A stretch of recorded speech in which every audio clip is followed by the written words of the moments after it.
In this film I will show you how to install SDBv on a standalone PC using the newest version of SDB running on MySQL5. The setup is a little bit different than previous versions of SDB, so this tutorial will take you through the different steps that you have to go. Who will install this? This is normally if you have a laptop and you do not have a server present. That means that you can run a web server on your PC, a MySQL on your PC, and the SDB program on your PC. This means that you can have a fully complete SDB system on your laptop, even though you don't have any server on the network. To do this setup, you first have to download and install the software that you need. And then there are 3 steps. You have to install a WAMP server, which is a web server with a MySQL server built in. Then we have to install a driver for MySQL to be able to communicate with the SDB program. And in the end we have to set up SDB on the new MySQL5. At some point during the tutorial you will need a password to create a blank database, and you can write to any of us and we will provide you with that password. Okay, I think we are ready to start. First of all, go to our website, which is dmm-support.dk. Click on installing SDB. You have different setups. If you have a terminal server and the DI schools that has a server in Denmark, they are following this instruction to install SDB on their laptop. Then we have SDB Standalone using MySQL4. This is the one that we are currently using around in the world, but as of 2015 we are upgrading the SDB program, and from then on it's this instruction that you have to follow. It's quite important before you start to find out if your Windows is running a 64 or 32-bit version of Windows, and there are many ways to find out this. The easiest way is basically just to look for this folder on your PC. If you have it, you're likely to have a 64-bit, and I'll check that on my own straight away. PC, C drive, and here it is. This will mean I have a 64-bit version of my Windows, so I know which package to download.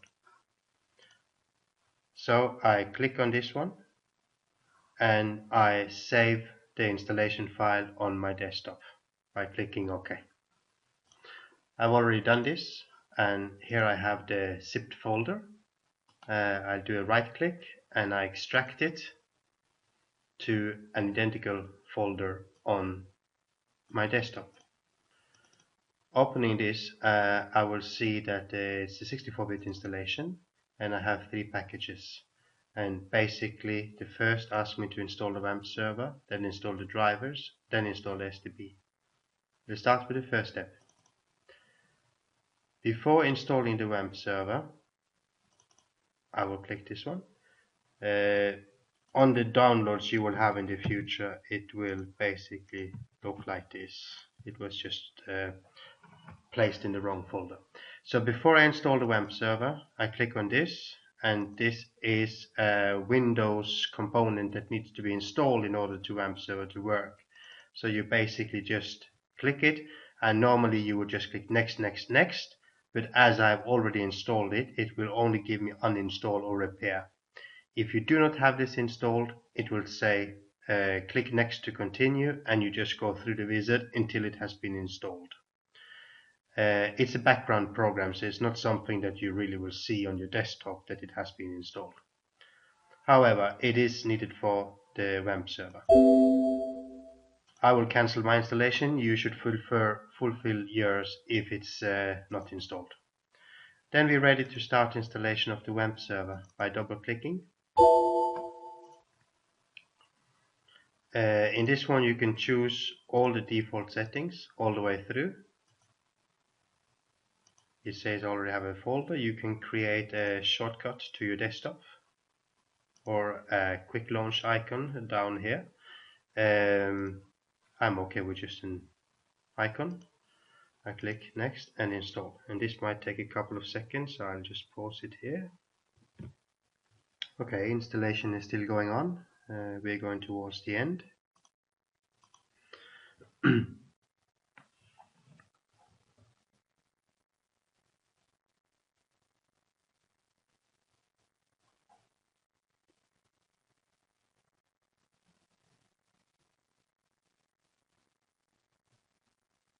It will ask you which browser to use as a default one within WAMP server. It doesn't really matter. It suggests Explorer by default, and we click open. You say yes to replacing the start page if you already have this program installed. If you haven't, it wouldn't ask you this. And this is basically the steps, and you can then launch the WAMP server in the last step. You see down here that is red, it turns yellow, turns green. Green means that everything is okay and the WAMP server is installed. And it has a MySQL version 5.5.20, it has some PHP stuff, and it has a partial web server installed. Sometimes you don't manage to get this to turn green, it stays on yellow. That might be because you are running Skype on your PC. It's good to always go offline with your Skype before you start this installation, because Skype and WAMP will by default use the same port to connect to internet. But I have it disabled, and this is green, which means everything is working fine. That was the first step. Now I go to the connector, the driver, and I open this and basically just complete the installation of this. Just use the default the whole way through, and the visit has been completed and the driver has been installed. Again, this is not an application you see on your desktop, it's something in the background. The third step would be to install the SDB program. It's currently zipped, and I will unzip it. Open the unzipped folder, and here I have the program. I double click to start the installation. Next, next, install. Yes, copying the file, shortcuts, and installation has been completed. I click finish. I've got an icon on my desktop. I'll double click the icon to start SDB for the first time.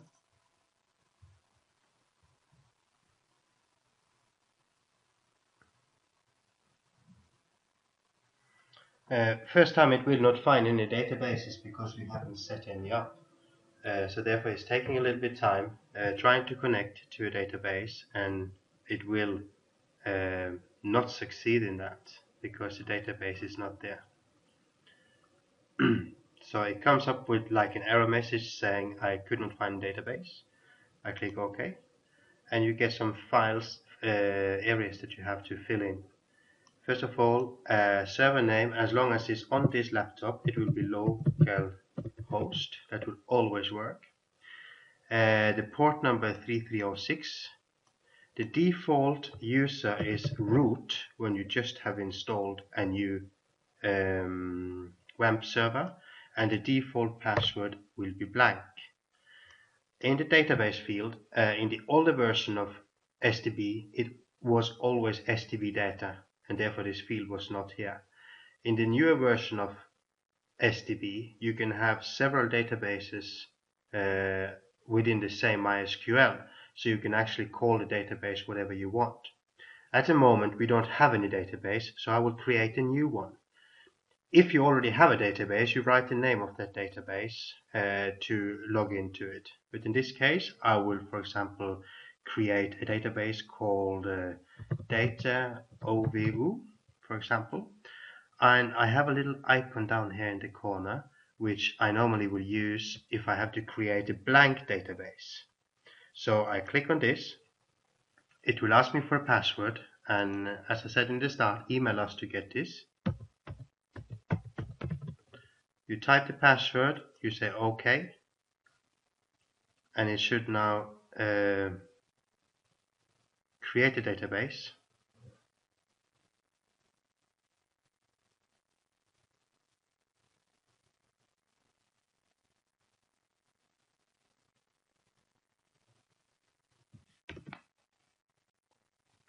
And after about 10 seconds it will tell you that the database has been created successfully. And I save the settings. And first time you log on with the SDB, you will be presented with a login box, and there's a default user which is administrator, and there's a blank password on that. From here on you're into SDB. It's totally empty. You can in this case start to create other users. You can create teams and use the SDB in the same way as you would on a server. You can import databases, download them from dmm-support, and you can also build up your new databases here and export it and later install it on your own local server. So this is how you install MySQL5 on SDB on MySQL5, and you can see the database has been created here. Here it is. So you can get the total path here. So it's in C, WAMP, bin, MySQL, the version of MySQL, and data. Here you have the database, and this is the one that you have to make copy of to make backups of whenever you are producing tasks, and you can paste them anywhere on your PC. It's just so you can roll back if there was an issue.